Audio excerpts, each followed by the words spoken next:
welcome to the Paul Dell'Angelo Podcast. That's right, it's gonna be fun. We having fun, yo. It's all about the laughs. That's all it's about.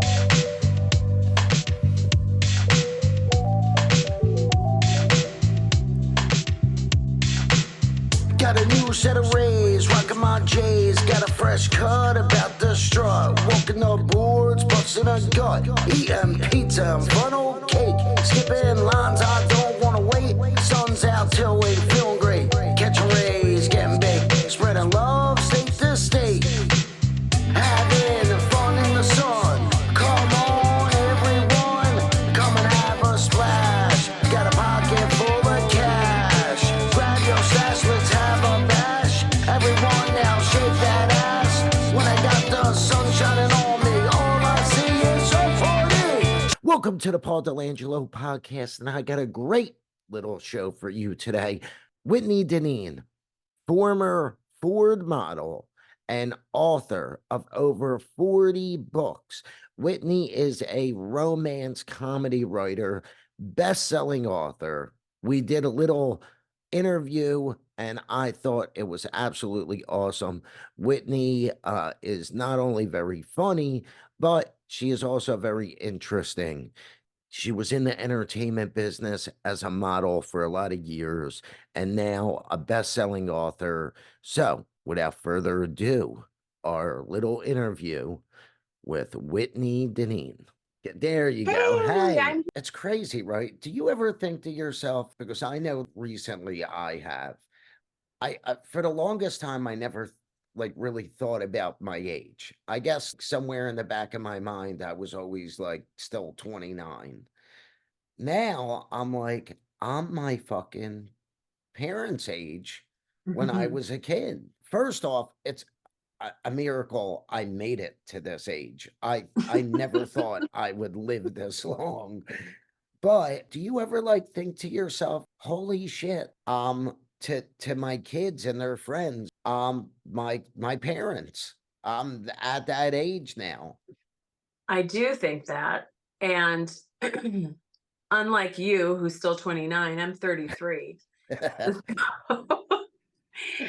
It's so strange, though, because when we were kids, our parents were the fossils from the 50s and 60s, right? But not the cool ones. Yours might have been cool. Mine were not the cool ones. And so I feel like I'm a million times cooler than my parents were. Like, you wouldn't believe the kind of music we listened to in my car. And I'm like, look at me, the cool mom, listening to the F-bomb drop, drop, drop, drop, drop, drop, drop. But what are you going to do? I often wonder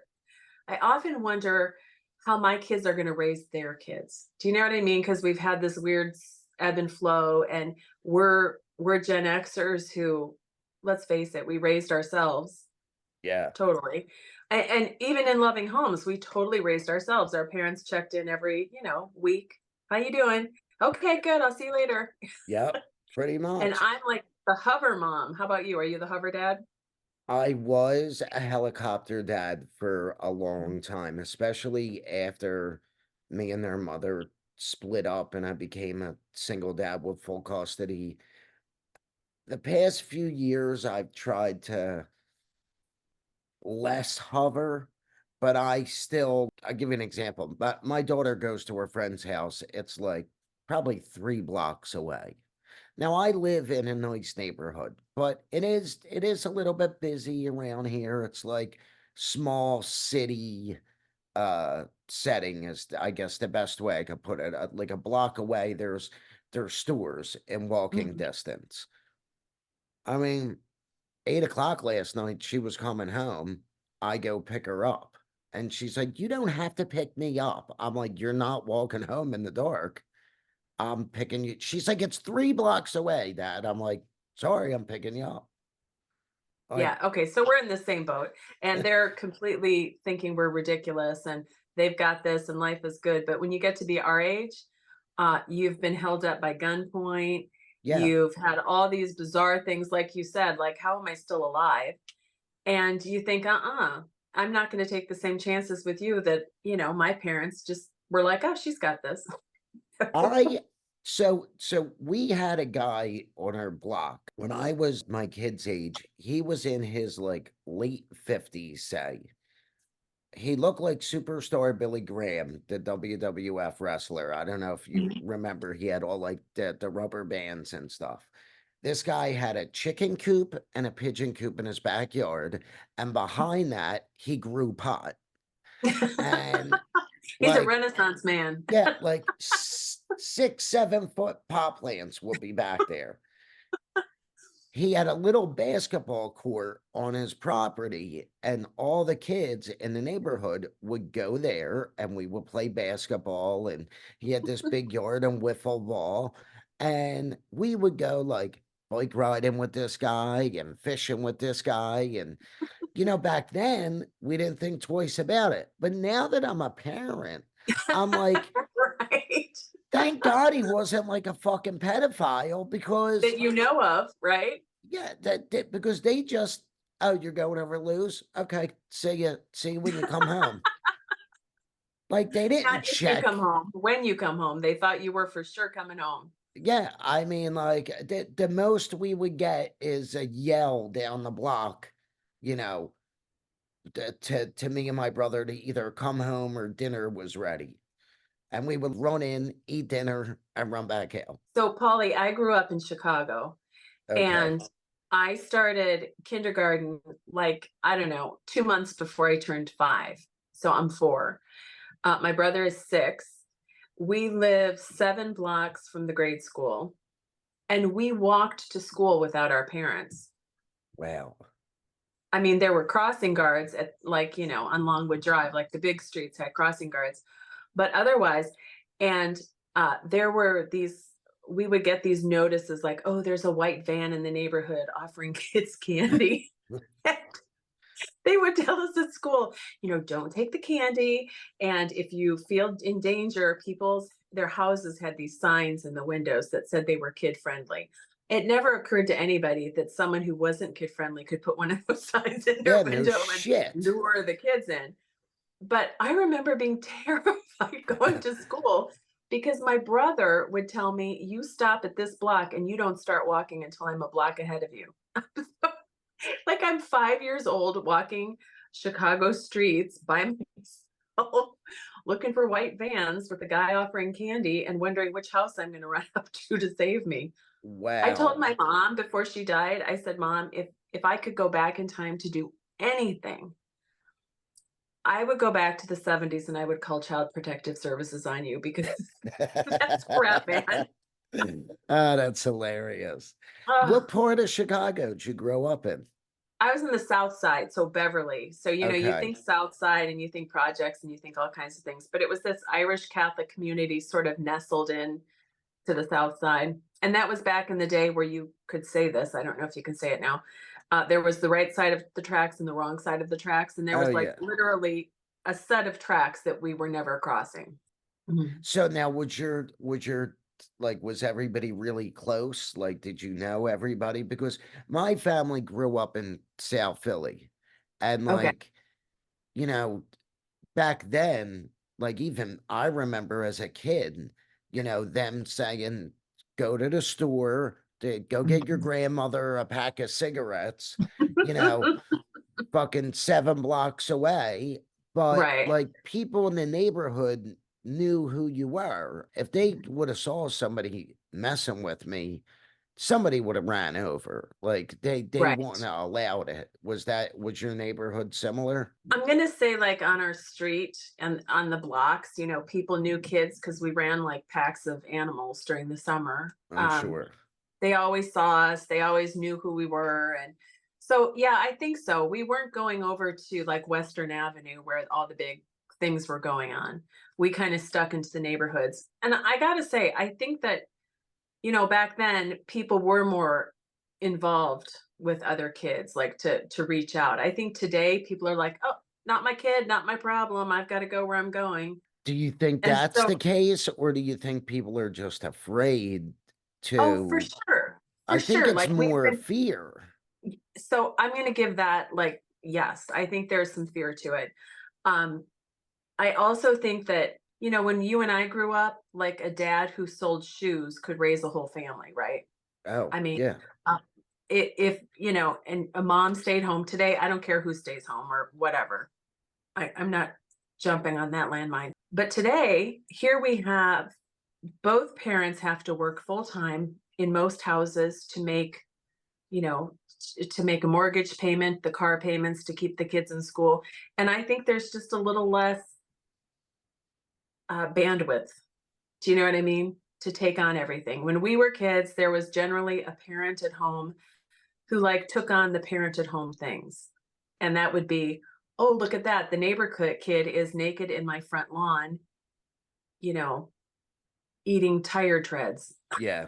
Yeah. I'm going to get Yeah. involved. I think you have a point, like where I grew up, they definitely people were much nosier. I remember Everyone had a Mrs. Kravitz. uh, there was an old lady down the street who knew if you farted. She was so fucking nosy. But I also think there was more camaraderie where, like people helped one another out and stuff. Now, I luckily live in a neighborhood now where it's a slightly like that. My neighbors, like if it snows, I'll shovel my one neighbor's driveway. They're both No, elderly. They always tell me not to do it, but I do it anyway. It's how I grew up. Um, when I had gotten diagnosed with cancer and I got surgery, a couple of my neighbors, I didn't even ask them. They like took my trash out for me, cut my nice. lawn, like which was surprising. Now, there's only a couple of us that are close like that. Um, but the majority, everybody else, like you said, they got their blinders on and they roll. Now, if I got a kid on my lawn naked eating tire tread, We're concerned. well, it depends on the kid, you know. It might be par for the course, depending I am in New Jersey. Uh, but I I mean, I'm gonna take the kid home. I guess it's how I grew up, but I think today, like everyone is on edge with being sued, being canceled. So people are just like, you know what? Fuck it. I'm gonna worry about me and my family. We're struggling, like you said. We're barely making it. So that's their fucking problem, not mine. And it's a shame. It is a shame. I think now I know our kids are pretty close in age. Um, we kept our kids home for an extra year during quarantine because my mom was in our home dying. And we thought, we don't really know what's going on and we don't want to hasten her departure, right? So 1 year in quarantine for most kids was enough to absolutely, I mean, just wreck them. The schools had so many problems when kids went back to school. So much depression, suicide rates are higher, all of this stuff. Mhm. And we're all doing the best we can. My daughters go back 2 years after, and it's just a zoo. It's a circus. They go back to middle school, which in and of itself is like a freak show. Yeah. Um, but what we have found, so my older daughter got caught into kind of a horrible bullying situation last year with her friends.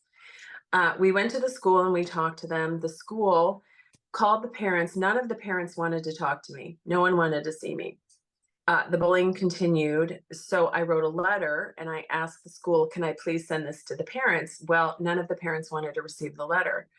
Um, and it just escalated until the point where the police were involved.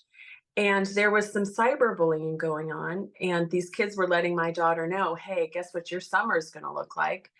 And so the police got involved. And one mother said, I'll get to the bottom of this and shut it down. Didn't want to talk to me.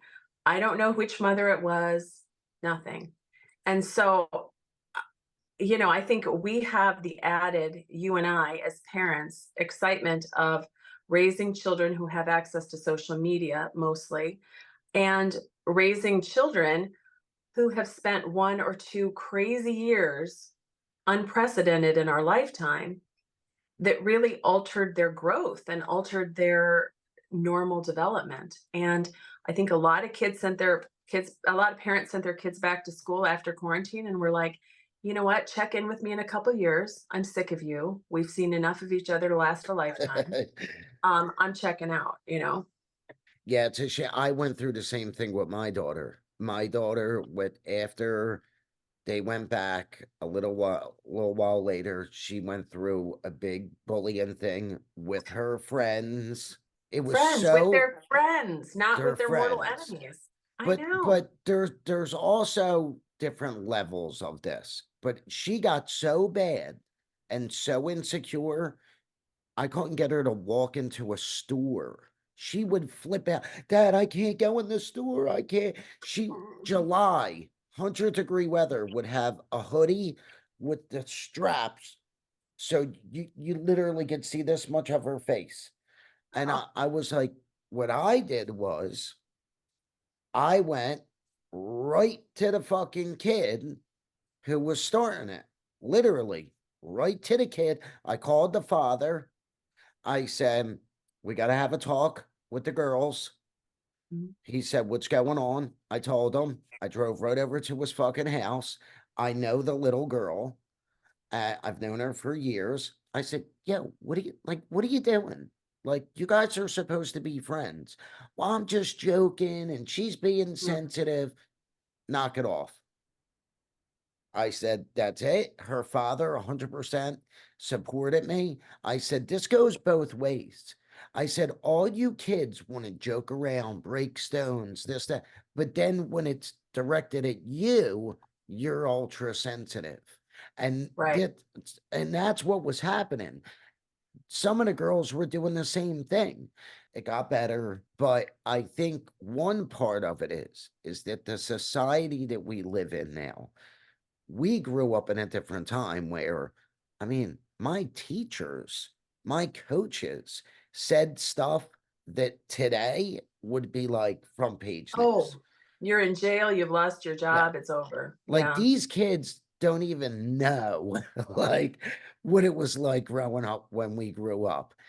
But they're so sensitive to like the littlest thing. Where they have it worse is social media. It never Oh, goes away.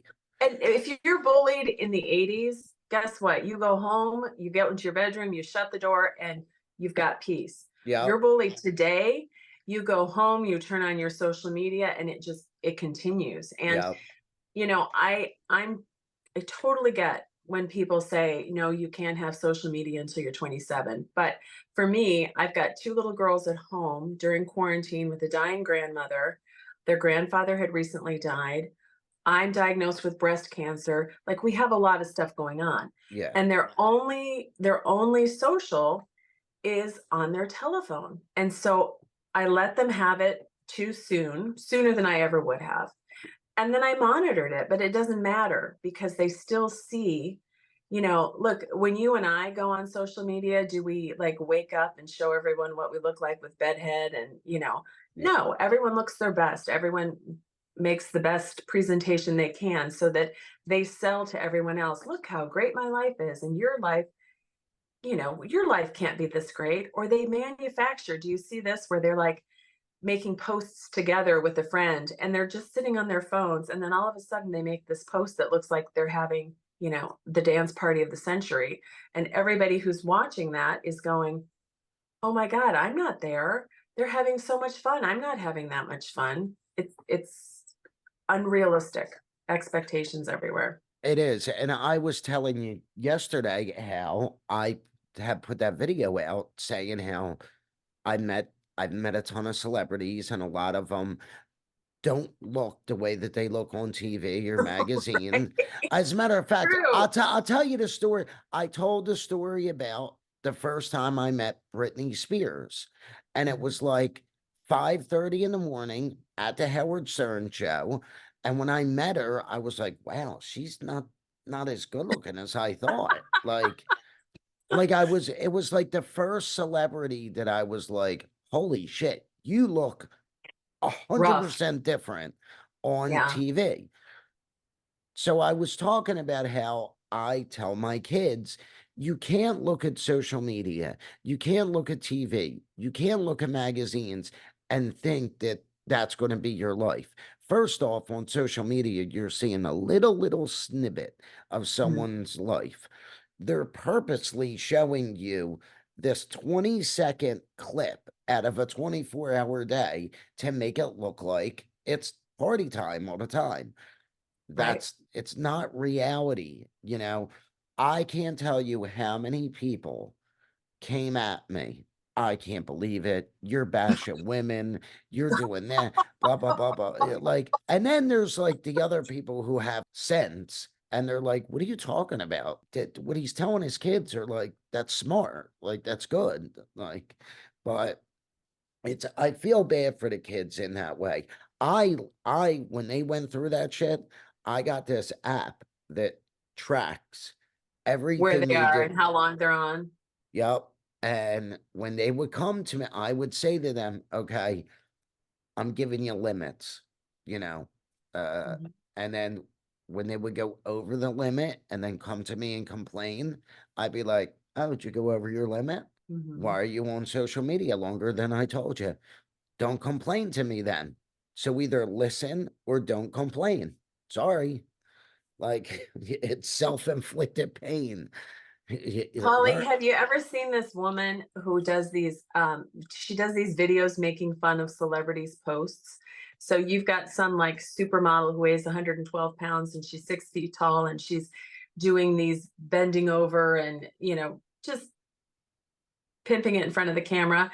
And then there's this really normal woman who reenacts the posts and they are hysterical. They Oh are no. so I gotta oh see my, this. I can totally send you the link. She is hysterical. She will, take some like sexy celebrity post and just turn it into just outright hilarious comedy. Because when a real person does it, it just shows the dichotomy between, who we're idolizing and who we are. And Yeah. they could not be farther apart. Oh, it's the truth. And honestly, like, I don't know about you, but I worked in an industry where worked with a ton of celebrities, a ton. And, like, there's people who I met, like men and women, who definitely were not as glamorous as they look on TV. And there were some that were actually like way more beautiful and handsome in person that like took me back. Like I'll never forget Ashley Simpson, Jessica Simpson's sister. Mhm. First time I met her in person, I was like, holy shit, like this girl is gorgeous. Like she's better looking than Jessica. Like, how is she not the more famous one? Heather Graham.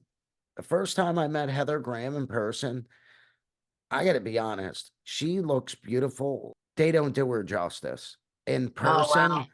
she was even better looking in person. Literally almost fell over the first time we talked and hung out, but really short.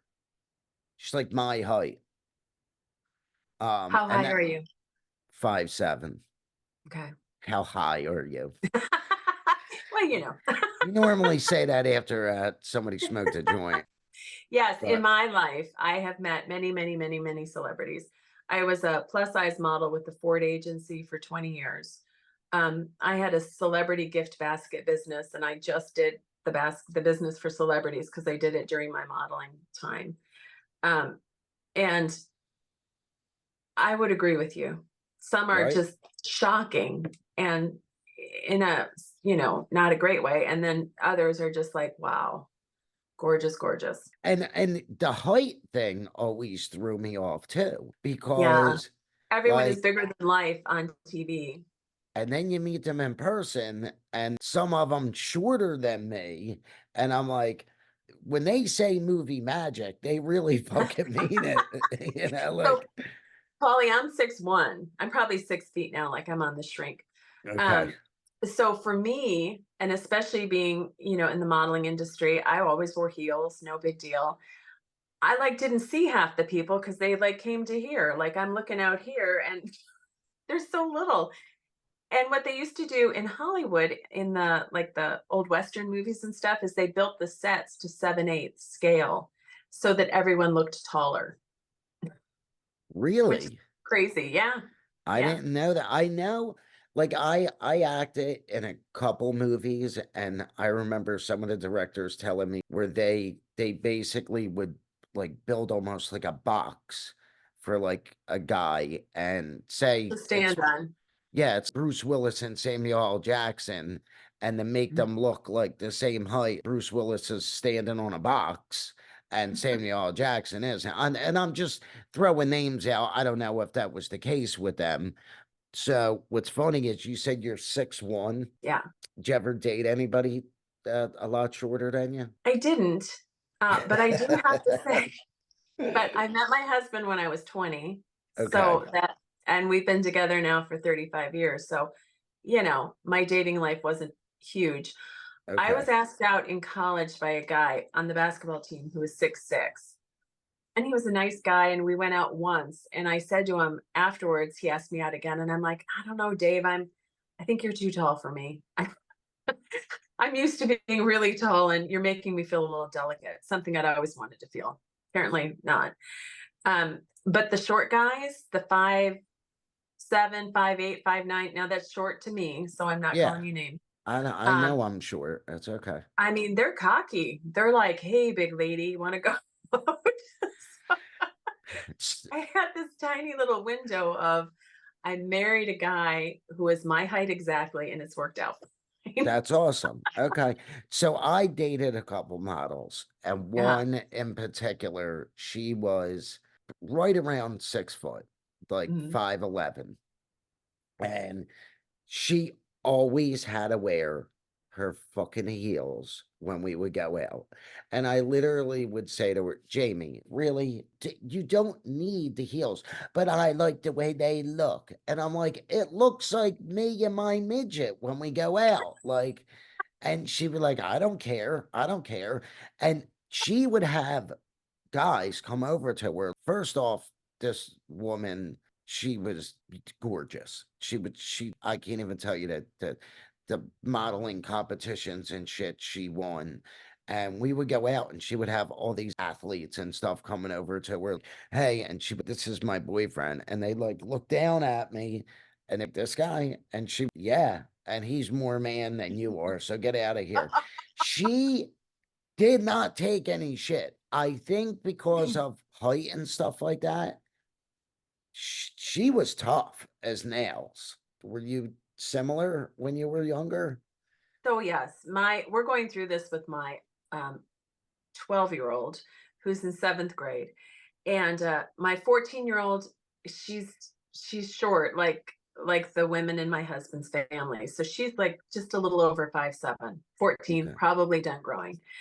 My 12-year-old is 5'11" and a half, nowhere near done growing. And she has a school dance today.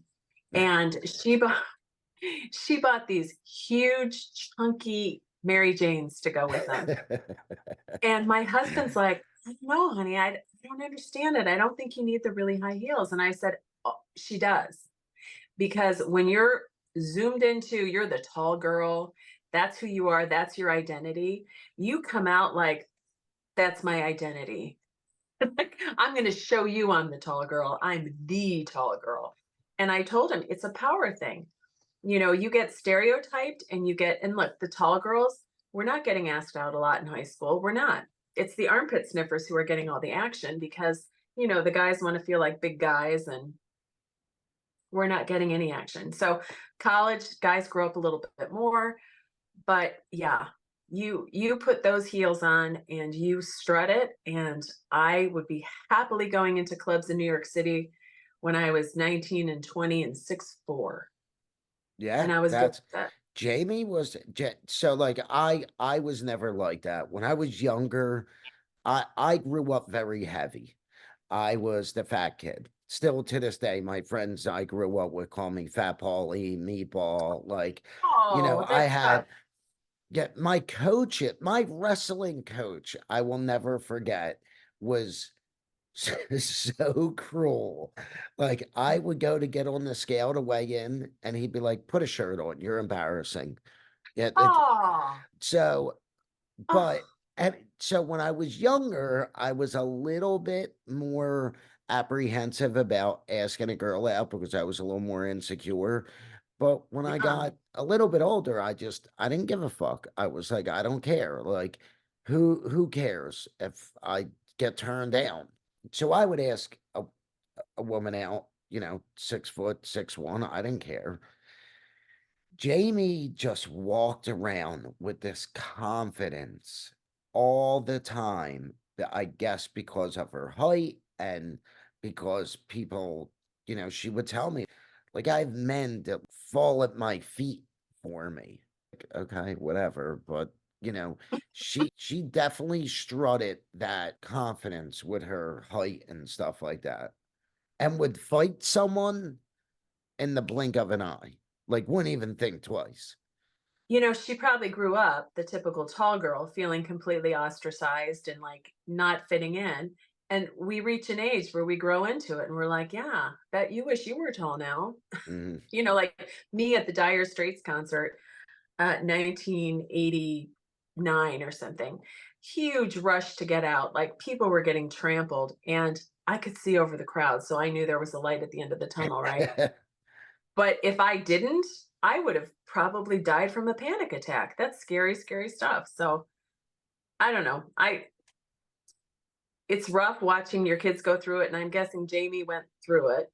We all do. No one Yeah. grows up 6 feet tall in the seventh grade with feeling good about it. They all just want to be short and skinny and like every other kid so they could just fit in. Well, and that is the thing. You realize, especially as you get older, and you're a parent, that's really all it is. You kind of want to be like the person that flies under the radar and Right. you bring the least amount of attention to yourself because you don't want to get your balls busted. I tell my 12-year-old when I was modeling, I was walking down the street, New York City, Fifth Avenue, had my heels on, and I had this group of Asian girls come running up to me, pointing to their camera. They don't speak English. And so I took the camera because I thought, oh, hey, they want me to take their picture. No, they wanted their picture taken with me so they could go home probably and say, you would not believe how huge they are over there. So and you have those uh, moments, and then I'm in the Four Seasons in the elevator going up to the pool top deck for a shoot, and a couple of Asian businessmen come into the elevator. Again, I have my heels on, and they look up at me and look up at me and up at me, and one of them says to the other one, like a mountain.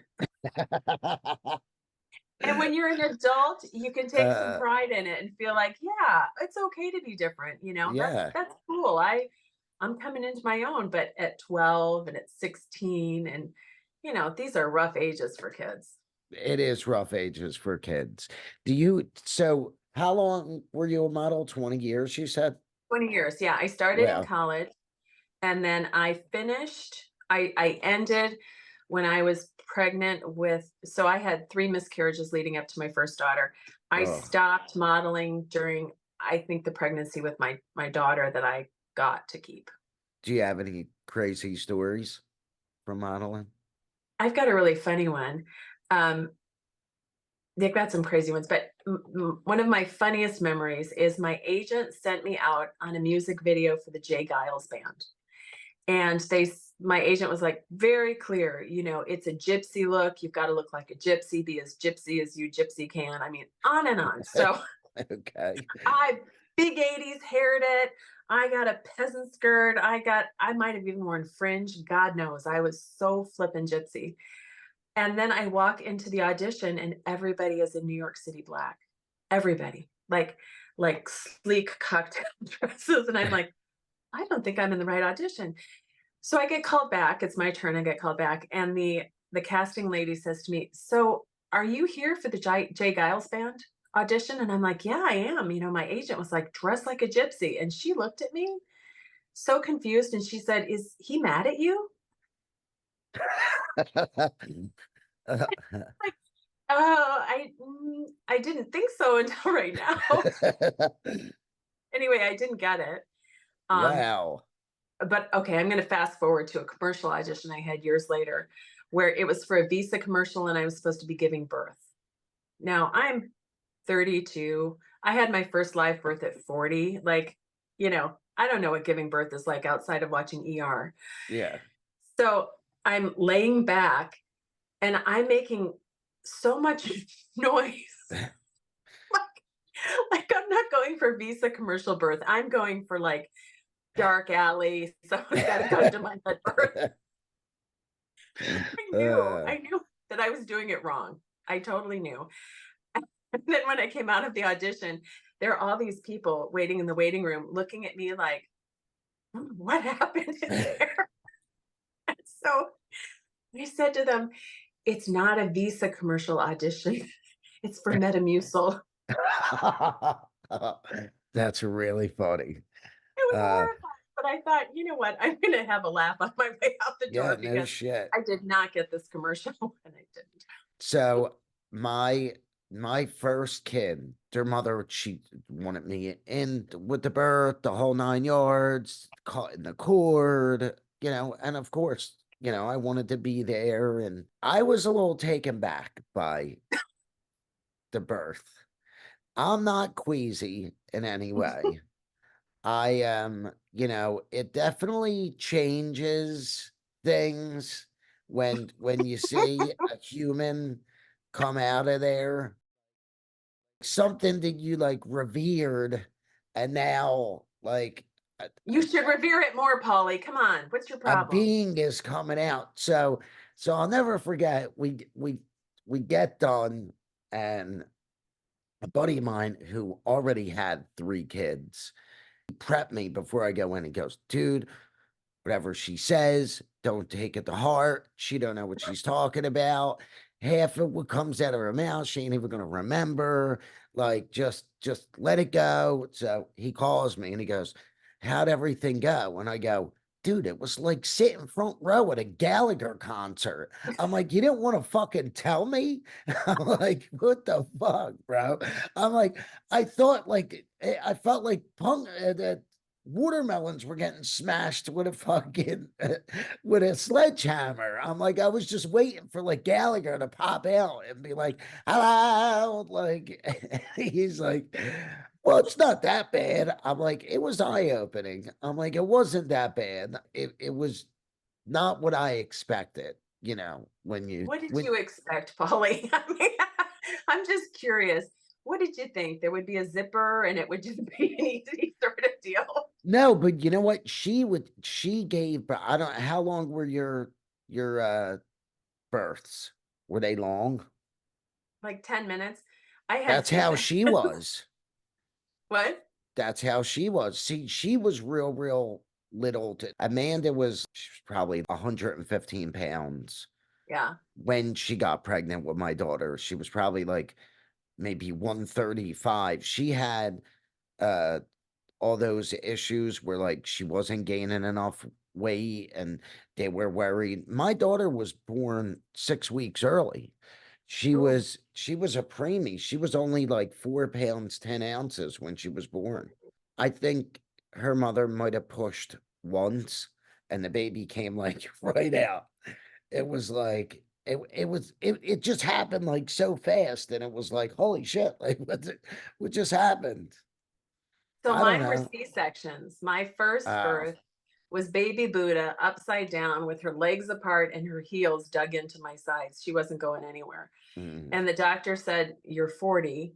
We could try to turn her, but do you really are you really committed to a vaginal birth?" And I was like, "No, I'm not committed to that. You just cut Yeah. her out the old-fashioned way."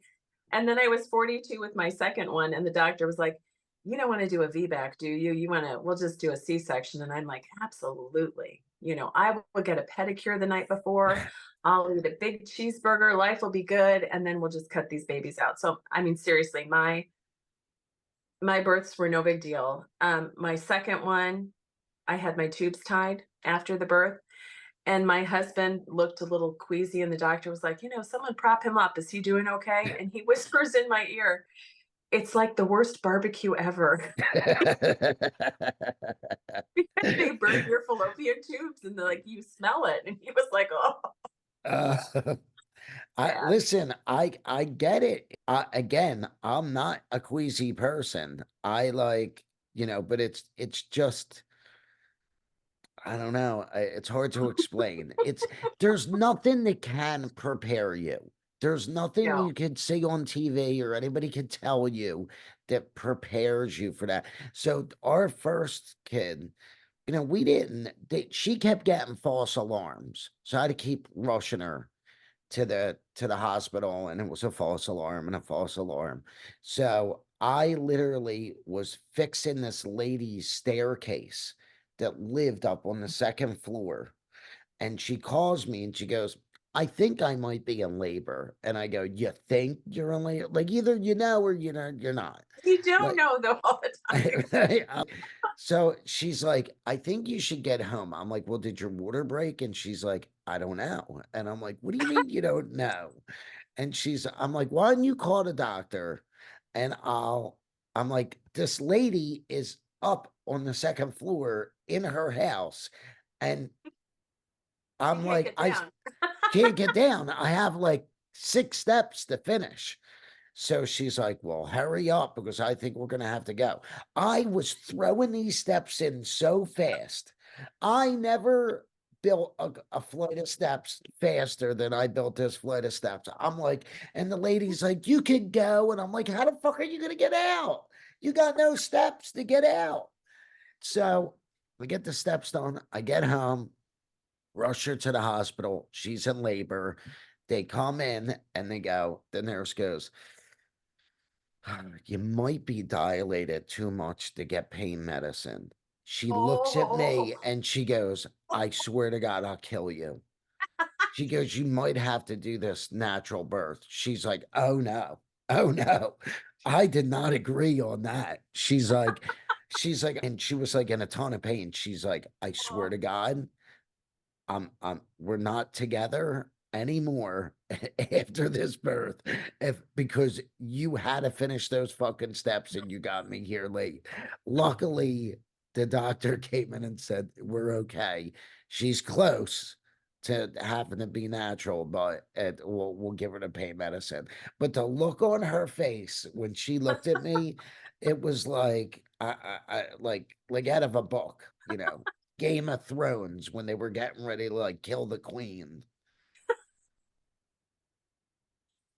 Well, Polly, So I'll have you know, I went into labor with my second one before the C-section. We were on the way to the hospital and I was like, oh, I think I'm in labor. So we get to the, assigned place. And I said to the nurse, I'm in labor. And she's like, oh, well, let's check and see. And she's like, well, if you're in labor, you're just barely in labor. And I thought, oh, holy hell, how do women do it? I was ready for pain meds with my first cramp. I'm like, oh, ow. yeah. Well, listen, Amanda wasn't far off from that either. And my son, when we got there and they were like, you're pretty dilated already, like again. And she was like, yeah, I'm kind of like a pro at this now. And they're like, you have one kid. How much of a pro are you? And she's like, don't worry, a couple pushes, he'll be right out. And they came in, and literally she pushed like twice, and bop, Oh my there's my God. son. She's like, say, I told you I'm like a pro at it now. I'm like, all right, let's get into your what we're really here for. Okay. Okay, World peace. so you write romance books. Are you a very romantic person? Like, what got you in the writing romance books? So like my jam was 90s rom-coms, Julia Roberts, Sandra Bullock, that whole genre. And so that kind of got me into romantic comedies. Like I'm funny. I'm not so like, drippy romance. Um, so during my modeling years, I would just read, my God, I'd probably read 4 books a week. Like if I'm waiting to go on set, I'd be in the motorhome just reading romances and romantic comedies. And I don't know. I feel like I just got programmed to think like that. So Is your that's how I tell husband my story. very romantic? Is your Oh, is he would tell you this story. We lived together in New York City before I got married. And if you ask him how we got engaged, he would tell you, we lived on Central Park West. He would tell you, I rode a horse up Central Park West, and under our window, I called out, Whitney. This is how it went down. Maybe 2 months before we left, we were moving to LA. I said to him, so you've got two options. Well, first I said, is there something you want to ask me? And he was like, you want Chinese for dinner tonight? And I'm like, no, that's not what you need to ask me. So he thinks again, and he's like, no, I can't think of anything. And I'm like, okay, here are your options. You drop me off in Chicago on your way to Los Angeles, or you marry me there. So I'm going to kind of need to know which way you're going to go, maybe a month in advance, so my mom can throw something together. So he married me. Clearly, he's never been so lucky, and his life has never been so good. And he would tell you that, but it was not romantic. That's hilarious. That's really funny. I just know, like, so when I was younger, I was pretty romantic. Not like crazy romantic, but I would do like romantic things with girlfriends and stuff. But I know now that my age now, Valentine's Day's coming up. If my kid's mother like started throwing like rose petals on the floor and shit like that, You'd probably be the cleaning first them up. I would look at her and go, "You're gonna vacuum that up, right? Because I didn't make that mess." like, like that would be my first thought. Like, I didn't fucking do that. Like, I'm not vacuuming that one. Like, I So don't know if Jimmy it will just buy me a couple dozen roses, and they will be beautiful. And he will buy me a heartfelt, sweet, lovely card, and he will write a beautiful message in it. But yeah, if he started throwing rose petals around, I'd have him clean them up. right? Yeah. So do you have any like stories from when you were younger, really romantic that maybe helped get you into writing books like this? No, well, see, I was the tall girl. And let's just say, to make matters worse, I grew up with a learning disability, which was a comprehension disability. So I could read. I had no problem reading. My brain just would never retain anything that I read. So if you Okay. told me your deepest, darkest secrets, you were in trouble. But if you wrote them down and had me read them, I wouldn't know. So the doctor said, you'll start growing out of this, by the time you get to like 15, 16. And I did. And I wound up getting into the honors program in my high school, which got me out of my freshman year of college, which is all great. But I had no retention. So everyone else reads the Brothers Karamazov once and they're Dostoevsky experts, and I've got to read the book 8 times. So not only was I tall, I was so busy studying that I didn't flunk out of my classes. No, Okay. Is that I, I have no great romantic history. when did you realize that you wanted to be an author? Like, was it back when you were When a I was kid a or? Yes, when I was a kid, I used to sit in the library. Remember back when we went to the library to Yeah, study yeah, do book reports? And I would sit there and I would look at all the books and I would think, what a huge accomplishment if I could just write one book in my life. And I didn't care if it was a 20-page picture book that had 18 pictures. yeah. I thought it would just be such a huge accomplishment. Fast forward to senior year of high school, where my creative writing teacher told me in front of the class that I would never be a writer.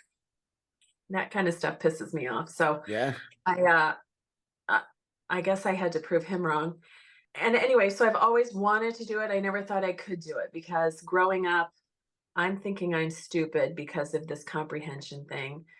I'm not thinking I'm going to be an astrophysicist or, be splitting atoms in my free time.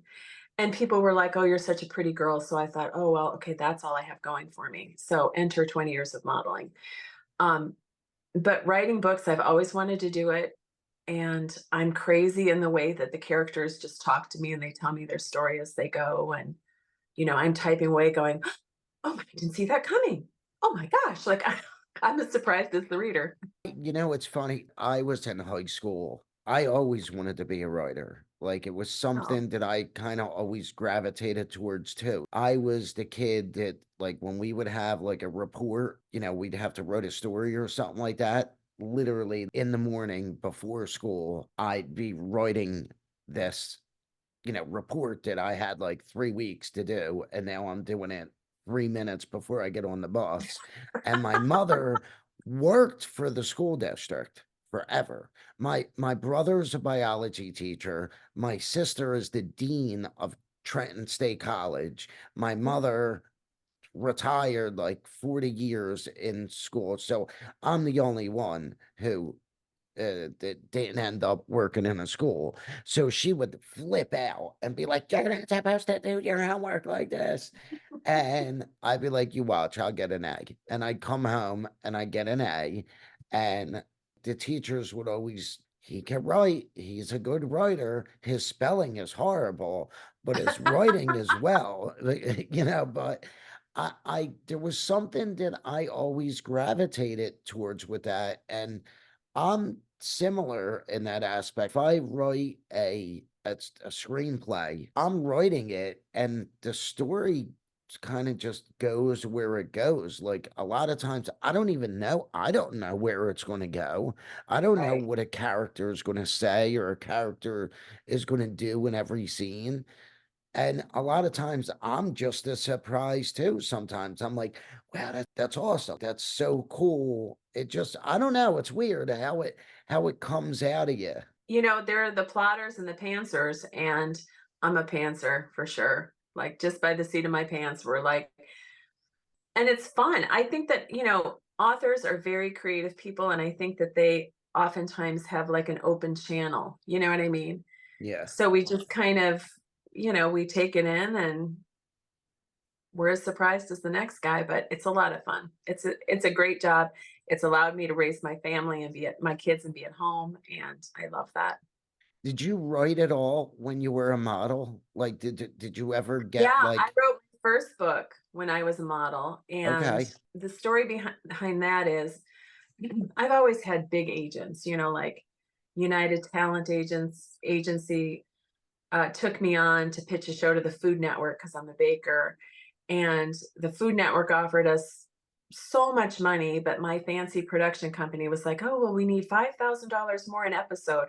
And this was back when they were producing Rachel Ray for like 7,000 an episode.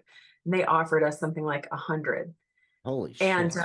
so the whole thing fell apart. So I've always had these big agents. So this big agent gets me a big agent, a big literary agent who gets my book to Penguin, and Penguin, the editor there in my department, my genre, loved the book. She wanted to make some changes. So we're making some changes. And while changes are being made, she like goes over to Eastern religion or something. Like she, she totally drops, women's fiction, romantic comedies.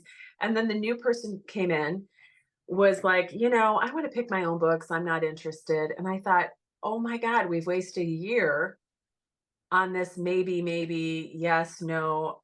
And so then I just let it go. I wrote another book during maybe right afterwards, but I didn't pursue anything. And then my husband and I decided to leave LA. Our house is almost burned down by the San Gabriel fires. My husband's dad dies. We finally have this new baby. And so we thought, we're moving. We're getting out of Dodge. And it wasn't until 2 years later that Jimmy was diagnosed with stage 4 tonsil cancer and given like a very small chance of surviving, that I thought I've got to do something with this book because I've got kids to raise, if Yeah. and maybe alone. So I self-published the first one, made a ton of mistakes, learned a lot of things. And then I decided the learning curve has been so enormous and I've stayed on top of it that I don't want to give, you know, I don't want to give anybody a cut of what I'm doing, because traditional publishing, you used to get a big advance and they'd split it 3 ways, and you'd get some up front, some when you turned in the manuscript, some when it was published, and it was enough to live off of. Now they offer you very little. The main the main offer is small. They split it 3 ways and they tell you don't spend any of it because you're going to have to handle most of your own publicity.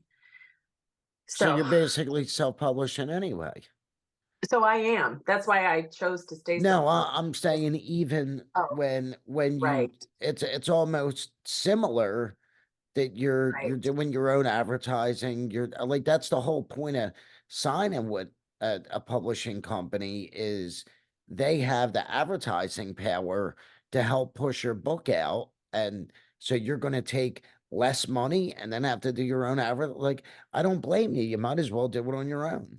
And that's how I felt up until now. Now, I'm a USA Today bestselling author. I have my readership.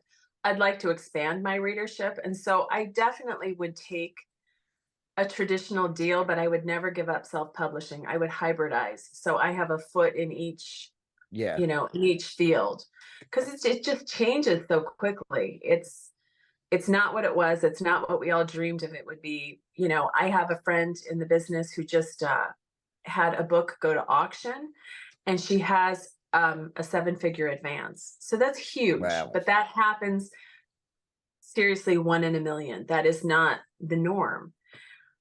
So I always encourage people when they say, I want to be a writer and I have things to say, I have stories, and I'm like, do it, tell them, say them, but keep in mind that writing a fabulous book is 10% of this business. And I don't want to crush them, but that's realistic. It's 10% of this business. You've got to keep on social media. You've got to keep on, advertising. You've got to, it's just, You it's a could write, bigger deal than we think. yeah, you could write the greatest book that was ever written and sell 5 copies. I Well, that's mean, just it.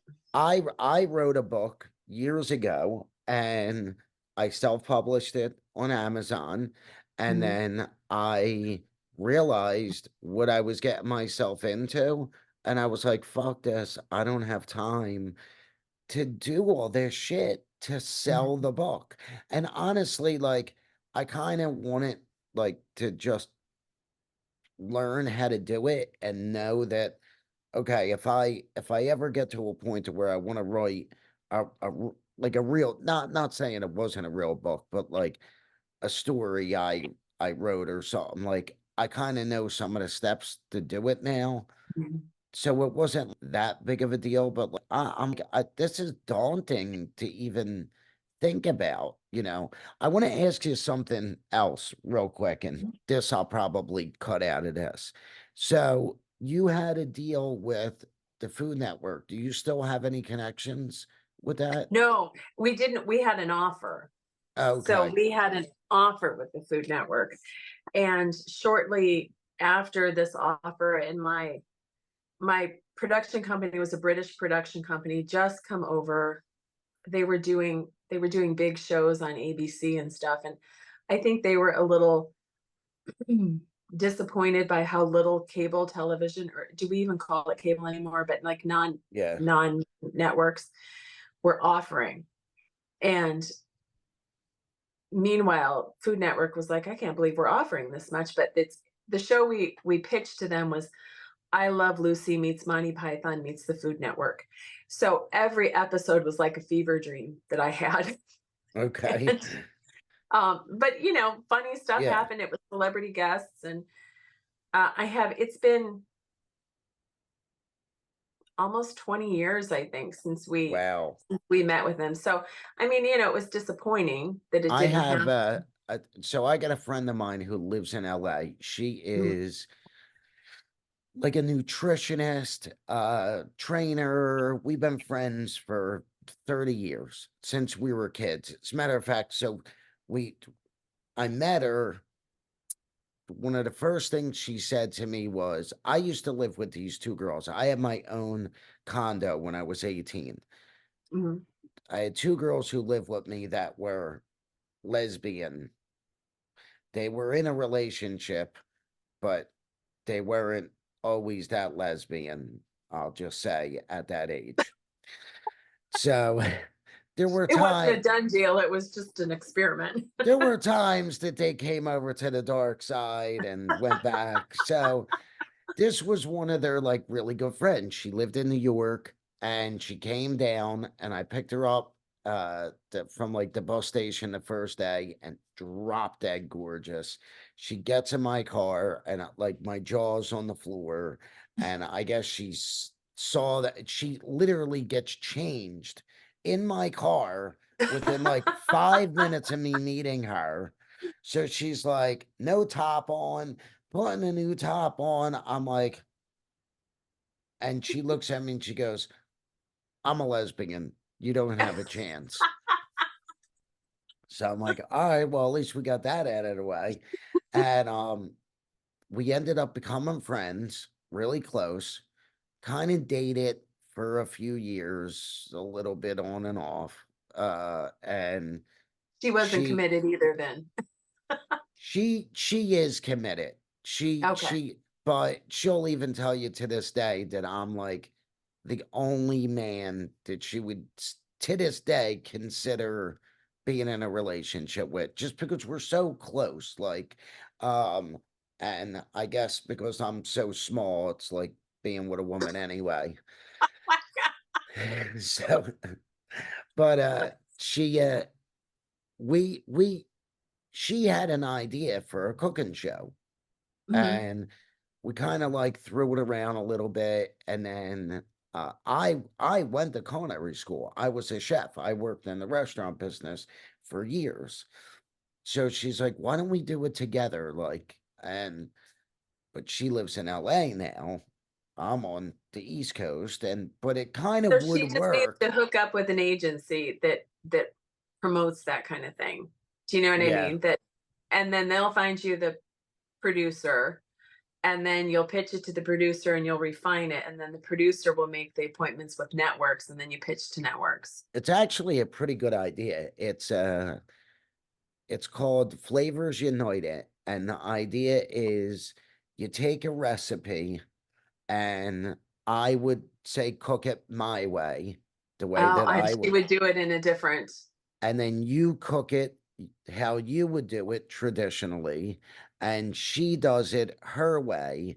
And you got the host who show like, like say like tacos, you know, and I show how I would do it, and then we let people from around the world send submissions in, and we show some of, how people make the same recipe all around the world. Because like I had said to her, dude, you could take the same recipe and give it to 10 people, and 10 people will make it 10 different ways. Like, so especially people who like to cook, unless you're following the recipe. But like, I know me, if you give me a recipe, I'm not following it. I may follow it 80%, but there may be stuff I don't agree with. So I'm going to like tweak it my way, I don't like your title, Polly. I Why think did you should call it Flavor Nation. Flavor Nation's pretty good. I didn't come up with the title, she did, but I'll let her know you don't like him. I just Flavor think it's Nation, I boring, but I like. think Flavor Nation gives you an idea of kind of what it's all about. You are, yeah. I don't know. I didn't think it was a bad idea, and I thought like the way. So the way she wanted to do it was, she wanted to just bring on like have say like me cook it East Coast style, her cook it West Coast style, and then bring somebody on every week and show how they would cook it. So, Polly, Uh, get a celebrity to come on, because that's going to get your guaranteed selling of the show.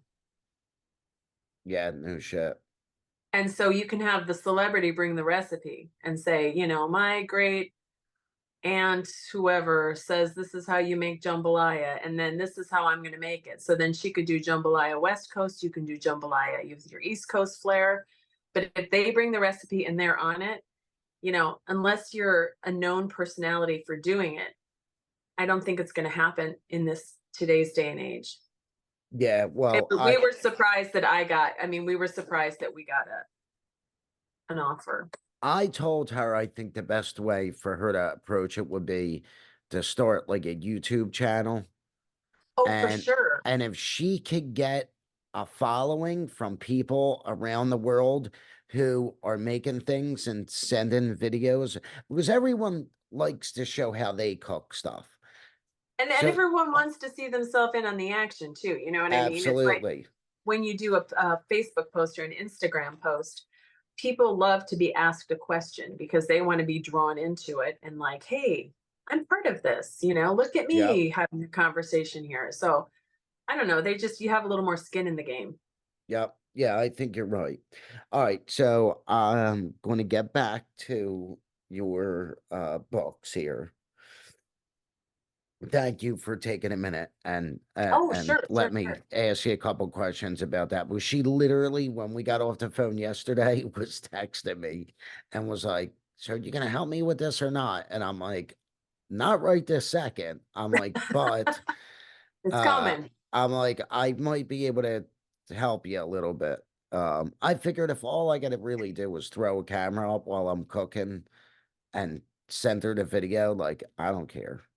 Um, so I'm going to tell you a quick story real quick. So we were talking about being romantic and you were saying how your husband uh proposed to you in such a very romantic way. Yes. So uh I got a funny story. So my kid's mother always tried to do like nice little romantic things. So she was never out of New Jersey when we first met, had never left the state. So I started taking her with me to different shows. We're at like, so she would travel a little bit. So she was never to New York City. So I planned this trip Valentine's Day, get a hotel, to book a dinner for like the whole New York experience. Even though I lived in New York, I worked in New York for a long time. I could care less about that shit. I'm like, whatever, let's just go get a fucking hot dog at a hot dog truck for all I care. Like, so I did like all this shit that I normally would not do. We go in the hotel, there's the flowers waiting for her. So we go out everywhere we went, she was having a good time and she had a drink, had a couple drinks, had a drink. So at one point, we're at a dinner and she leans over to me and she goes, "This is amazing." And she goes, "I'm just letting you know, when we get back to the hotel, I'm throwing you on the bed and ripping all your clothes off like this way." So I'm like, okay, this is, that's the Mission only gift. accomplished. Only gift I need. I don't need nothing. So I got, I had got her like this really nice purse and stuff. It was all in the hotel when we first got there. So she's getting like drunker and drunker. And finally I said to her, I see it's like going the other way. It's starting to go downhill. So I get the check. We get back to the hotel. Soon as we walk in the hotel, she throws up everywhere. She comes out of the bathroom and she's like trying to be like sexy, but like I guess it really hit her once we got, and she like goes over to the bed and she's like, "I'm just gonna sit down for a minute before I throw you on this bed." And she like lays down and passes out. I remember looking at the clock and it was like 10:03. It's fucking 10 o'clock. Valentine's Day. I just did all this shit and you're passed the fuck out after you just puked everywhere and snoring away. I'm like, all right. I'm like, this went well. After that, I was like, what the fuck am I doing spending all this money and going out of my way to luckily she wasn't like that. She was very reserved and she wasn't one like big on flowers. Like I would buy her like this big bouquet of flowers and she'd be like, "Why'd you spend money on that? They're gonna die. Why'd you do that? We could have did something else with that money." Well, we used to go to the movies. We used to do a daytime matinee, and we'd go out to lunch and we'd celebrate it in a way where we didn't feel like, you know, the restaurant had put up 27 extra tables. So you're like sitting on some other couple's lap, and like, that's not romantic to us. No. You know what I mean? We just want to just spend time together and have a nice time the way we do, which does not include, you know, my husband doesn't drink. I barely drink. So it doesn't include like $100 bottle of champagne and oysters, which aren't my bag at all. No. Give me some buttered popcorn. Give me a good Yes. movie. Yeah, absolutely. There's some romance. Well, being in the restaurant business, holidays like that are like the last day you will ever see me even just leave the fucking house, let Right. alone attempt to go to like my kids. Sometimes they'll be like, you know, why don't we go here for like Valentine's Day? And I'm like, you're out of your mind. I'm Let's not. double the price of everything, double the number of people we're going to get in there. So your service isn't good. No. Yeah. No, I don't want to be in some mobbed restaurant waiting 3 hours to get seated. Like, there is Right? no meal to me that is worth that. You know, like, Agreed. and I'm sure you've been to some really nice restaurants, and I know I have. And there might only be one place that I would wait even an hour to get seated. I How don't long? need to be I don't need to be seen out that badly. I'd rather just hang out at home in our jammies and I'm put the on a same way. show or order a pizza. You know what I mean? I'm pretty Well, low maintenance. you know what's funny? I do stand up here and there, but I just had a friend of mine ask me, why don't you start doing stand up like you used to? And I said to him, I don't need to be seen like that anymore. Like, I did it for years. I don't know if you have a similar feeling because of the modeling. I'm at a stage in my life now where I'm Mhm. like, I don't need to be on stage and deal with, because there's a lot that you got to deal with to get to that. Don't get me wrong.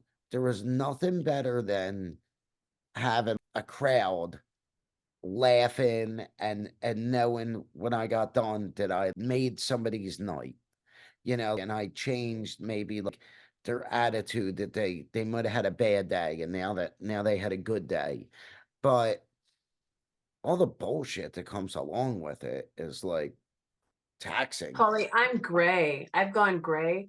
The only makeup on my face is lipstick. I brush my hair and I put lipstick on and I'm ready to go. I don't Too much of my life, I think, has been spent primping for the masses, and I'm past it.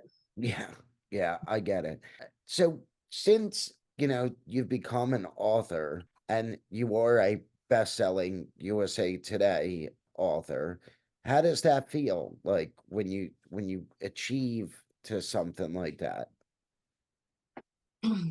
Um, it feels great for sure. Like I don't want to make light of it in any way, but you know, it's a competitive business, and it's a again, you know, I'm not in that position in that period of my life where I'm like, oh, this title has made me, you know, I'm on to the next thing. I have 40 books. Um, and I just wrote one in September, at the end of September 23, we finished it. I wrote it with my hypnotherapist of many years. And it has just changed my life. And I feel like I've got this whole new direction that I want to go in. So I'm kind of scared to death. And I feel like maybe traditional publishing is the way to go. So, you know, we'll see. It's metaphysical and visionary fiction. How much different could that be from romantic comedy? Super. Is this something you wrote on your own, or is this something you wrote in conjunction with somebody else? So my dear friend and hypnotherapist of many years was a player in this one because it kind of delves into some of the weird things that happen during hypnotherapy. So she was Okay. definitely a partner in this. Is this like educational or comical? It's You not don't have to comical. tell. It's You know what? It's not comical. Okay, so here it is kind of in a nutshell. okay. Um, I don't go to church. I was raised Christian. You know, I have fundamental respect for religion and faith. You know, I am drawn to people who are believe in something bigger than themselves. Um, And essentially the whole concept of this book is God is this huge power, and here on earth we're thinking, Christianity's the way, or this religion is the way. And the book is essentially saying, in all of the scope of creation, do you really think that God, whatever name you ascribe to this divine power, but I'm just going to say God, has picked one religion on one tiny planet that has it right? And essentially it's no, there are elements to all religions that have it right, but there is one religion that is universal, off planet, off galaxy, whatever. There is one concept that is universal. And that's what this book is about. This book is about the divinity of coming into an incarnation and returning to the source of your creation, whether you call it God or an energy or whatever. So it's a big book, and it has some apocalyptic elements to it. Okay. But it changed my life, Polly. Like, after writing this book, I spent a month in bed with pneumonia, sicker than a dog. I've come out the other side of writing this book, and I've changed so completely. Like, Really? my kids and I have always done these homeless bags that we keep in the car, but now I'm getting out in the street and I'm just talking to people. I'm asking them how they're doing, and I'm giving them not just money and bags, but I'm making them feel seen. And because I feel like in the scope of creation, we're equals. One of us just hit the lottery and one of us really didn't. And I feel like in the eyes of God, neither one of us is greater than the other in any way. It's the truth. Yep. Now, And did you release this book yet, or is this no, no? it's because I'm not sure how it's going to go down. I feel like it is a huge book. I feel like it is a world-changing, game-changing book. And so now begins the process. What do I do? Do I find an agent and wait Yeah. around to see if they believe in it, and then wait around to see if I just don't know. I'm kind of putting a lot of stock in the way it will be is the way it should be. So if I I wind up meeting the person that is like, oh my God, I'm questioning everything, I'm wondering too, then I can just say, oh, read this book. And if it's I your deal, great. But I have a guy who I've known for years, and he's like a minister, priest, um, and he loves to shovel Christianity down your throat. Now, I was brought up a Christian. My mother still goes to church, very traditional Italian family. My views are very similar to yours. I believe in a higher power, believe in God. So not that long ago, I'm sitting with he does construction work. I got him hooked up with a really wealthy friend of mine who was Jewish to do all this work in his house. So he had asked me to come over and to help with some stuff. So I'm sitting there with this wealthy Jewish man who was highly religious in his Jewish faith. So this other guy comes over, the Catholic, and he goes, so I just want to let you know, if you don't believe in Jesus, you do know you're going to hell. This is how he approaches him. huh. I'm like, dog, are you fucking joking me? Like, I'm like, you do realize he's Jewish, right? He goes, yeah, that's why I'm telling him. If you don't take Jesus as your Lord and Savior, you're going to hell. So I looked at him and I said, let me ask you a question. Seriously. I go, your God is all loving, right? Forgiving, this, that, the other thing. I said, your God, same thing, right? I said, why do you have to be right?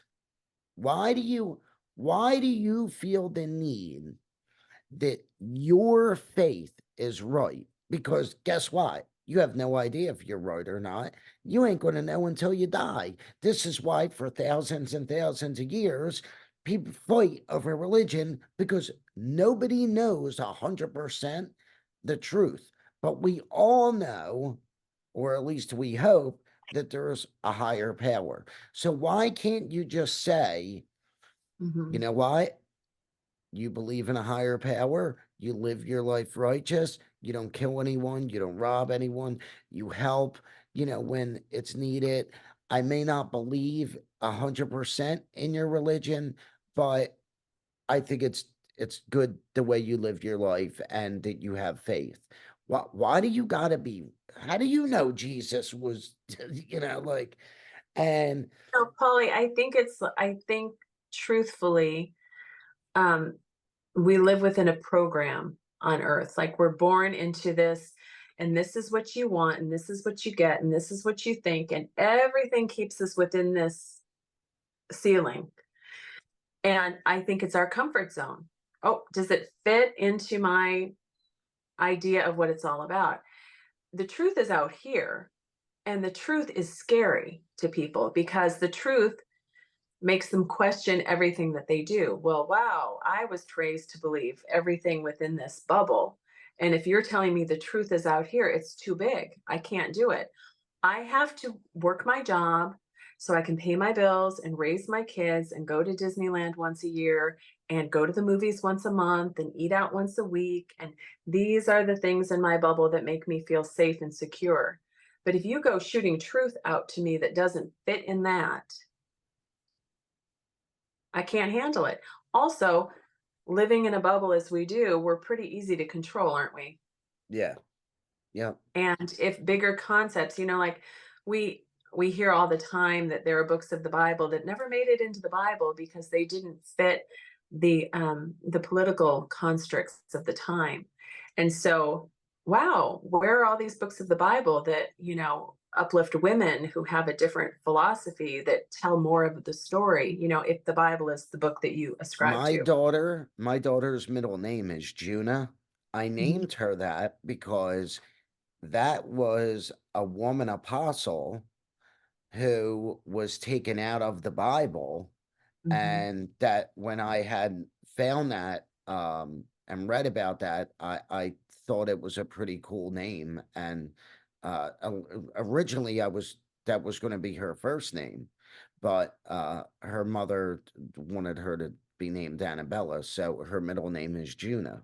And if you Mhm. look up that was a woman apostle that they erased from the Bible. That's interesting. And I think that there's so much truth.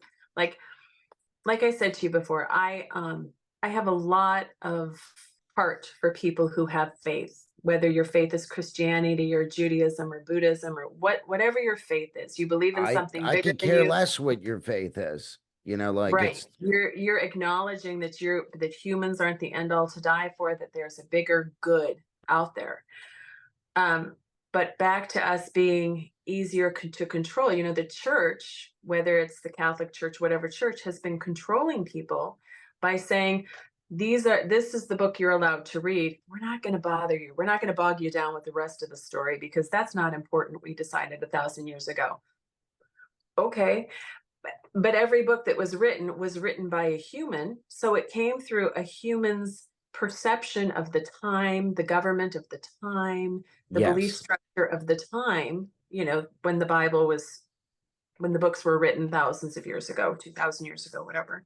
And by Um, men who all had something to gain by books that they either left out, put in, tweaked. right. Like for me, does it matter to me that Jesus's mom was a virgin? No, I don't think Yeah. your virgin status and there was a book recently written, gosh, it's gonna drive me nuts. I'll remember the name at 3 a.m, where the Catholic Church hired this man to do an accurate translation of the Bible. And it's a big book. So I'm sure many of you will know what I'm talking about. And he came back with Mary wasn't a virgin. The virgin just meant she was a good woman. It just mistranslated. Like, I'm Oh, fine either way. But then the church shut him down, fired him because he wouldn't retract it and say it the way they wanted him to say it, because the religion is based on 2,000 years of you thinking that some sort of that a virgin was, conceived of the heavenlies, conceived of Jesus. Polly, it came from the sky, so it had to be God. Well, aliens come from the sky. Were they God? I mean, I'm just Yes, throwing this stuff out there I as hear you. I feel the same alternative way. alternative translations to what happened. Does it make it less? No, it makes it more exciting and different and bigger, and it makes God huge. But does it Yep. fit in our bubble? It does not fit in our bubble, and it's uncomfortable, and therefore it's wrong because it Well, makes me afraid. Well, the Bible is the best-selling book of all times, and religion is the biggest business in history as well. I mean, Right. the life after death, the virgin birth, uh, the one God, the Trinity, like all that stuff came from Egyptian mythology Mhm. originally. And when they branched off, the Jews had went their own way from the Egyptian mythology. They started Judaism. And a Mhm. lot of those people did not believe in the one God without the Son. And they branched off, and that kind of started Christianity. Mhm. Um, but the majority of these stories, you could either trace them back to Egyptian mythology, or you could even trace them back to it's called is it the Legend of Gilgamesh? It's Gilgamesh. It's from ancient Samaria.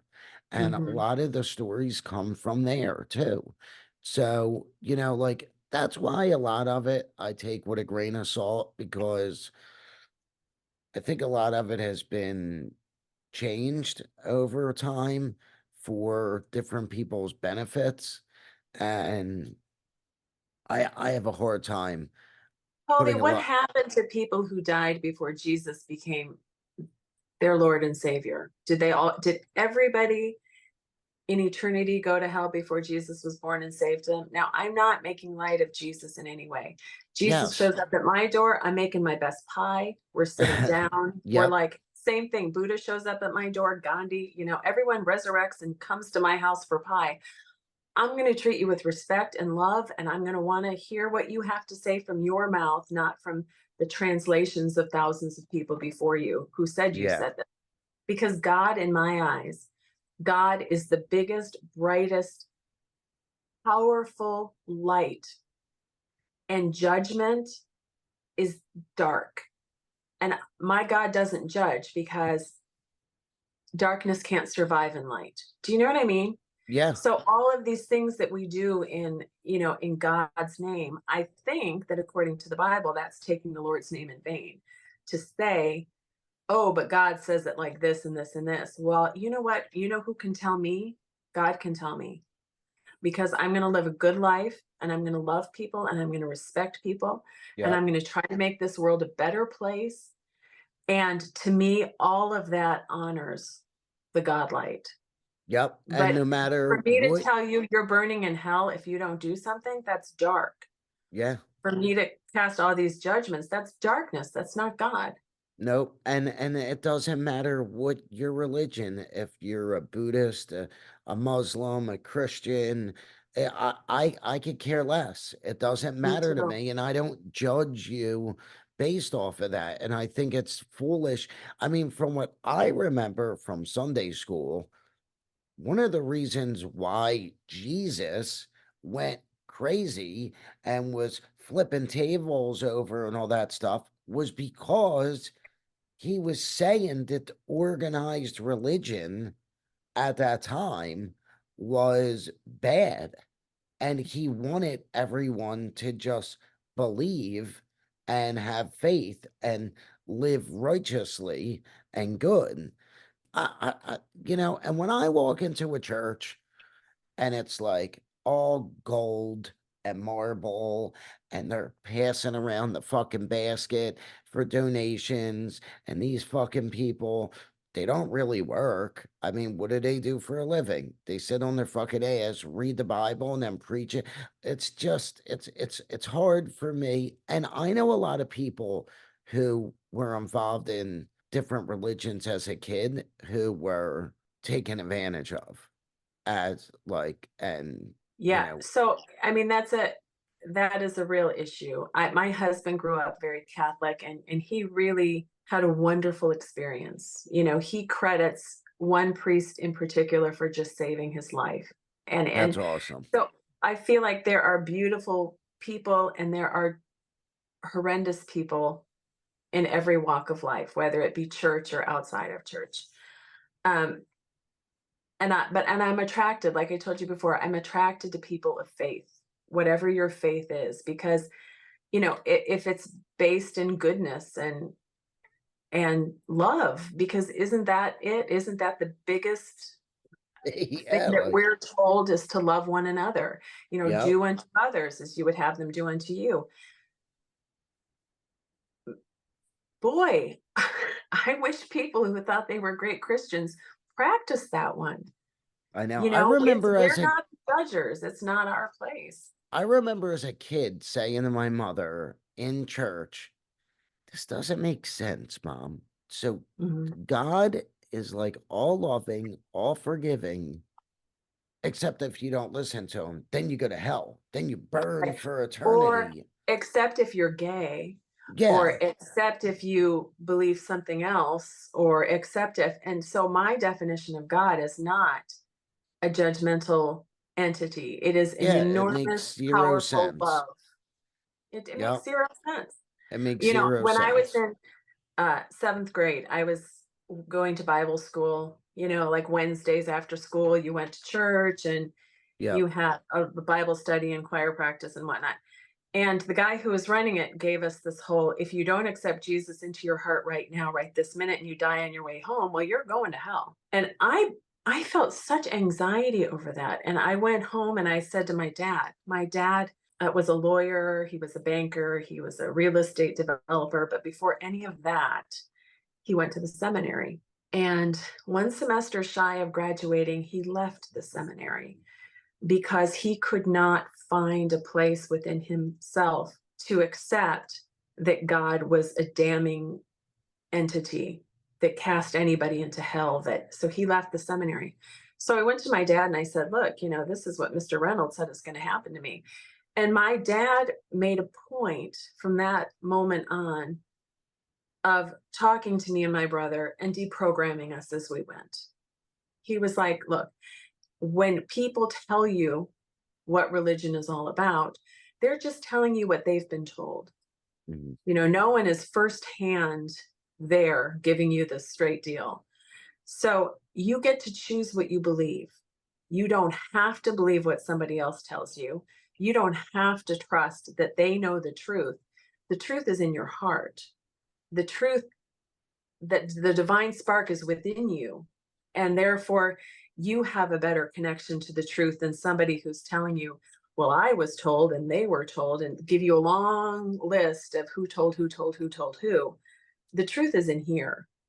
And my truth says God is a loving, accepting, amazing force that I will return to someday, whether it be 1,000 incarnations down the line, however it goes. But I did not come from darkness, and I will not return to darkness, and I will not participate in creating darkness. Yeah.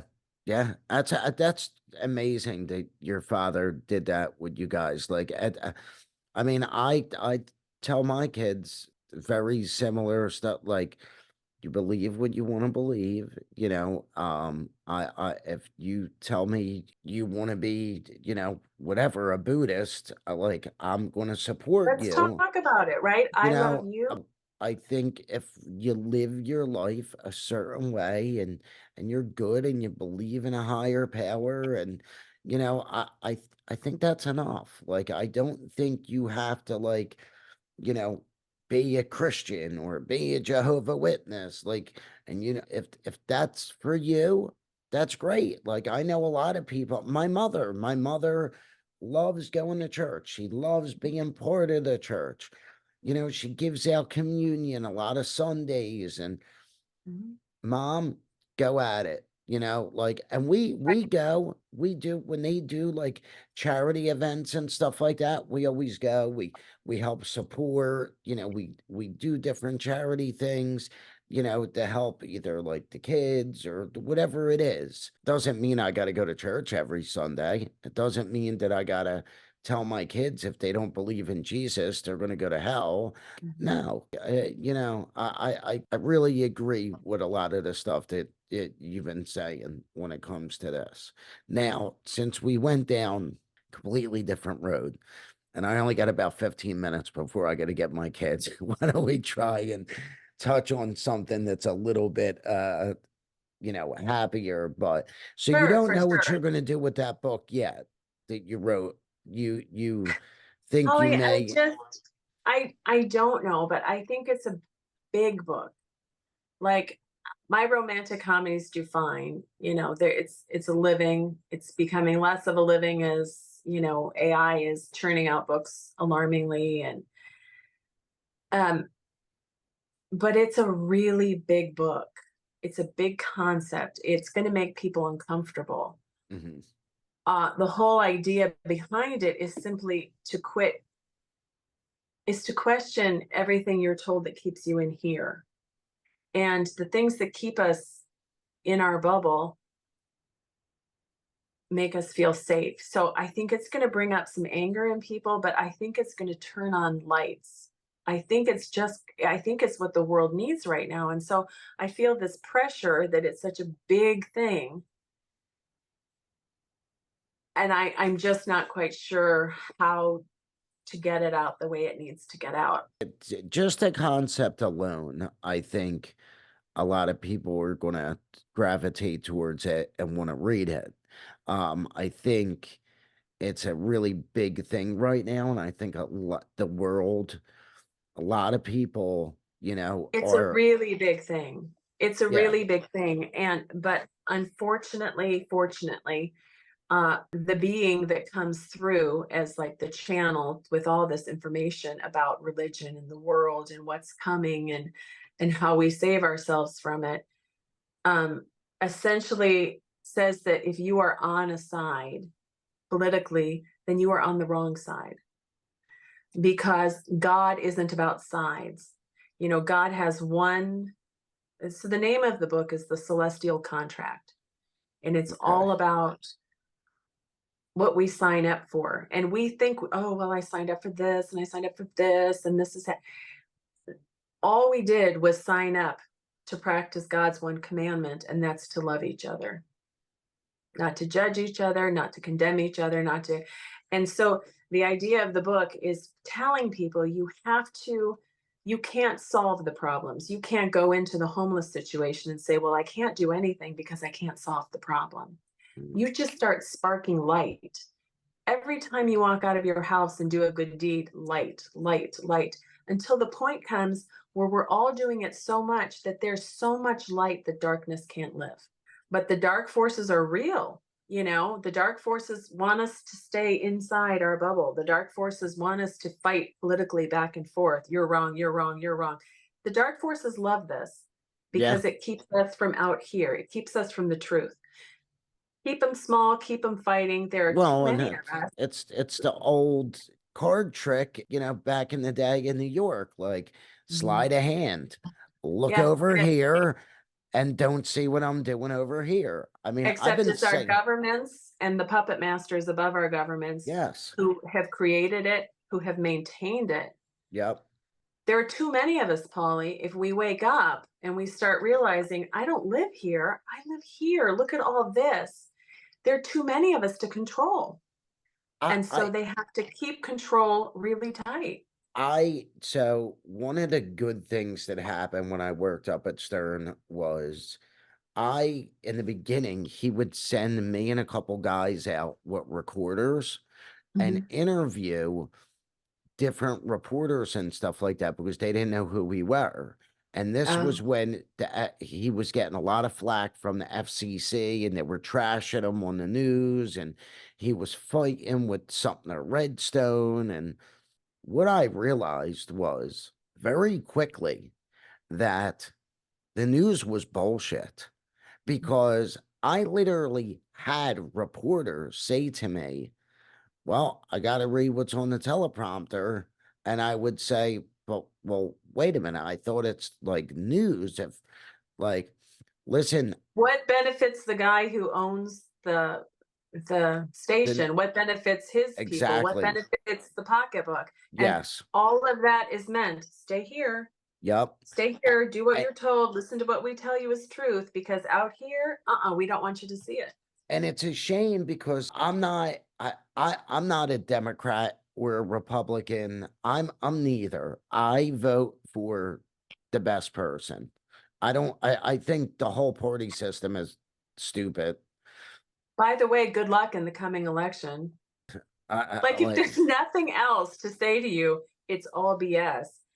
Look at who all the powers have managed to put in front of us. You know something exactly. horrific is coming. They don't care which horrible guy gets put in office. Neither one is a winner. No, and honestly, they want Biden to win. They don't want Trump to get back in there because they know he's probably going to go after half of them, but they'll But he's never an egomaniac they'll and he's never uncontrollable. I get it. You want to be able to yeah. control him, but then Biden is off his gourd and he's doing wacky stuff. Like the stuff that he says, no one calls him on it and talk about, oh, no, it's okay. It didn't happen. Stay here. Stay in your Yeah. little bubble. I None mean, of that he happened. literally the other day was blaming Trump for the border issue that we have today. And I'm like, you're still blaming Donald Trump versus like he hasn't been the president in years. Like, but people believe everything that they hear either from the news, from anything that's coming out. And like I stay away from a lot of that stuff because it's in my it's bullshit. It's bullshit. The one other thing I used to do a lot is a lot of private parties. And I happen to used to do a lot of private parties for the Masons. And I would do these huge events, and there would be Democrats, Republicans, judges, chiefs They're of all in police. bed together, Polly. They all worship the same. They all have the same puppet masters. So Exactly. the fight that they put, the Bilderbergers, the Trilateral Commission, they're all buddies. It doesn't matter Yep. what side you're on. What matters is, are you doing your job and fighting in public to keep everybody in their bubbles so they don't know that you're all the same devil? That's what Yep. I think. Yes. You know I what? mean, If you're on a side, you're on the wrong side, because the true spiritual reason why we're here has nothing to do with sides. nope. It has nothing to do with borders. It has nothing to do with anything but get the heck out of your bubble and start seeing what we're here for Mhm. before it's too late, because the puppet masters, too many of us. Let's got to get rid of some of these people. It's too much. We're going Did to lose you say control. did you see that Tucker Carlson interviewed Vladimir Putin? No. He said that for 20 years he basically begged to be in the NATO. Kept asking, we want to be in NATO, we want to be in NATO. And every time they either told him, oh, maybe, or well, it's probably not the right time. He's Well, like, because you need a bad guy to blame everything on. mm-hmm. And I'm not going to make any comments on what I think of Russia or anything going on, except to say, again, if you're on a side, it's the wrong side, because this world should not be about sides, because the sides keep us battling. They keep our minds closed. They keep us fighting. They keep us so easy to control. Stop. Treat people with respect, treat them with love, treat them with kindness, do unto others. What a novel thought. I've heard that somewhere. Yeah, didn't And the Caesar world say, changes. I think it was Caesar who had said, if the citizens are fighting amongst one another, they're not paying attention to what we're doing. And that's all that this has been in our lifetimes. Probably, I venture to guess, back into the colonization of this country, power, wherever. So in my estimation, and I could be wrong, but power is the greatest darkness, because power is non-equality. Power is lording yourself over others, telling other people how to live. Power is why we're here, right? If we came into our own power, and I don't know, Polly, I'm kind of heartsick about what's happened to the world. I'm So am heartsick I. about where it's going, because it's going in no good place. Fast. Let's get there. Fast. What's Fast. happened in your adulthood and my adulthood is unconceivable to our parents' generation. What we have set into motion for our children, it just makes my I skin crawl. I know when I think about like the 90s and the 80s to today, it is the craziest, quickest, like flip around that I think probably it has ever happened in history. Like, I mean, the Wild Wild West lasted, fucking God knows how long. Like, it wasn't like in 10, 20 years, it went from like, completely different. I think it all comes down to greed. It's greed, greed, greed. And the powers that be are so fucking greedy. You know what it They, is, Polly? It's the money god. Money is their god. yeah, Money is their god. That is their false idol that they worship. And that is such darkness. I don't need billions of dollars. I don't need millions of dollars. I, compared to, compared to the big guns out there, I make nothing. And yeah, even in my worst years, I'm packing bags together in my trunk and I'm handing them out to people, because if we're not going to help each other and we're going to wait for the corporations and the governments to do it, flush that toilet. They're not going to do it. It's part of the fight. The corporations will be like, oh, you know what? I need some good press. So I'm going to put a little money over here because it benefits me and my ultimate money god. yeah, I'm not doing it because I'm a good, kind human being. I'm doing it for other reasons. We, me, you, everybody who wakes up in the morning and wonders, how am I going to pay my electric bill? And is there enough food in the fridge? Everybody has to start turning on their light. They have to start sparking kindness. And all kindness doesn't come from money. You may not have enough money to do anything, but you know what you have?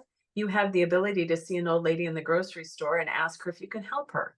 hmm, You can do so many things, and that is scary to the puppet masters, yeah, because they are not training us to be those people. Let's be those people.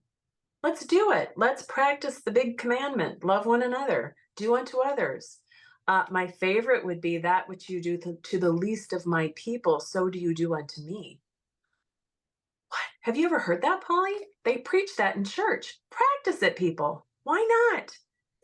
Why not? yeah, yeah. No bad is going to come from it, I'll tell you that. No, I held the door open for this little old lady the other. Well, I saw her coming across the parking lot. She's got a cane. I hold the door. She's walking. I literally walk over. I help her over the curb, open the door, and she looks at me and she goes, "Wow, gentlemen still exist." And I said, "Yeah, Parking they." light. No, I'm not even thinking twice about it. I just did it, Mhm. And she goes, "Do you know, I can't remember the last time someone even held the door open for me." And I was like, "What?" And she goes, "I'm not joking." She said, "You're the first person that helped me, let alone open a door."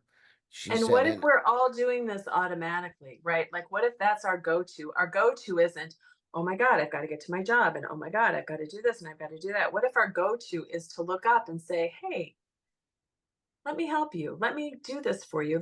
It's the going to world take would no be a time better at all for the place. world to change. It'll take no time at all for the world to No, change.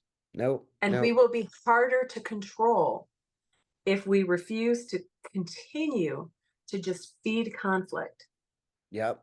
And that's that like it I feel like the world is like just so angry and on edge. Like It's another reason why I don't want to go out and do stand up. I mean, I can't even joke around without people No, it being is a very offended. seriously horrible place out there right now. I got I into a Twitter war once, a Twitter war, completely accidentally, doing nothing more than being light and what I thought was funny. And holy crap, are people bitter?